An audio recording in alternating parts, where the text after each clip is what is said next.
আসসালামু আলাইকুম এভরিওয়ান, সকলে কেমন আছেন? আশা করি সকলেই ভালো আছেন। আলহামদুলিল্লাহ, আমিও ভালো আছি। তো আজকে সকাল সকাল ঘুম থেকে উঠে কাজে লেগে পড়লাম। বারান্দাটা খুবই খারাপ অবস্থা, একটু ঝড় বৃষ্টি হয়েছিল, সেই কারণে পাতা নোংরা হয়ে গেছে। তো ঝাড়ু দিয়ে পরিষ্কার করে নিলাম।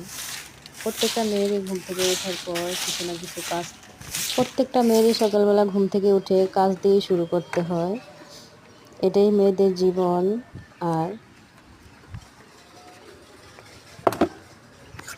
আমি বালতি ভরে পানি দিয়ে ভালোভাবে ঢেলে পরিষ্কার করে নিচ্ছি।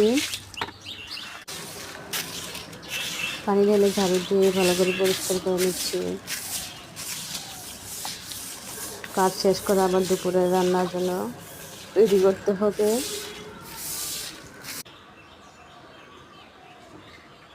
তো এই ঝাড়ু দিয়ে পরিষ্কার করে নিলাম। সকলেই ভালো থাকবেন। আজকে এই পর্যন্তই। আল্লাহ হাফেজ।